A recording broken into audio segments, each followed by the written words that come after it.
Nous voilà enfin, début de la saison 2025, premier round à Biesco Biala et croyez-moi, on s'est pelé aujourd'hui. Henry Kiefer qui s'envoie dans la rampe de départ avec un gros coup de pédale pour travailler le premier transfert de droite à gauche et garder une très bonne vitesse dans le premier secteur, dans ses deux premiers sauts, en sachant qu'on ne touche pas les freins au premier gap qui est juste ici. Important, on arrive dans le rythme, dans les premiers trous, on va s'apercevoir que tous les placements vont être cruciaux quand on va être capable de freiner tôt et relâcher en arrivant ici à réouvrir derrière les racines pour garder un maximum de speed dans le droite qu'on vient de voir là. Pareil, exter, transférer sur les premiers sauts. Ce saut-là, il faudra l'envoyer et arriver avec une bonne vitesse dans ce droite pour arriver dans l'ornière qu'on peut voir là, avec un maximum de speed une fois de plus pour finir le premier split. On s'aperçoit qu'il y a beaucoup de timing, inter, rester haut dans la ligne, le relevé qui est ici n'existe plus, donc les pilotes vont devoir freiner pour anticiper la ligne et ressortir avec de la vitesse. Dans le secteur qu'on voit ici, on a l'impression qu'ils ont du speed, mais c'est vraiment relativement plat et garder un vrai dynamisme de pilotage va être important.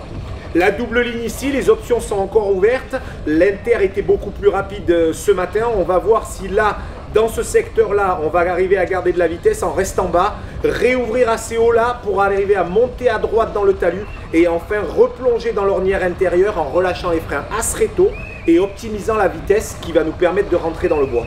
On va essayer de garder un peu haut de hauteur là pour pareil, casser la vitesse maintenant et relâcher assez tôt. On retrouve une grande partie plate où il faut garder du speed. Arrivé là, on va voir Henry qui s'arrête, mais il y a un assez gros double où là, on rentre dans un gros freinage où il va falloir être assez digital et taper dans les freins assez fort pour rentrer dans le raid en allant chercher tout exter et rentrer dans la ligne ici où on va faire inter pour encore un gros freinage, taper la ligne exter et remonter, relâcher et arriver à lâcher le speed dans toutes les compressions qu'on peut voir ici. Il faudra sauter en double juste là pour arriver à générer un maximum de vitesse à la sortie du bois.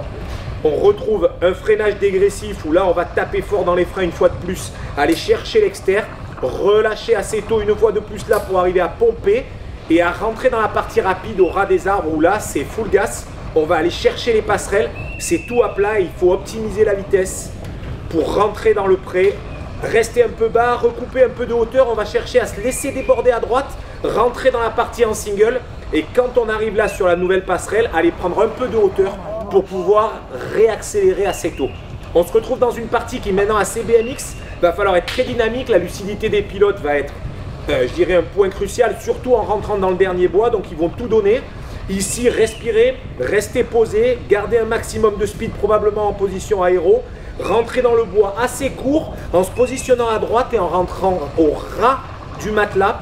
Gros freinage pour garder de la hauteur après le virage en caillou et rester haut dans les racines et rentrer dans la dernière portion très raide où là il va falloir sauter en double.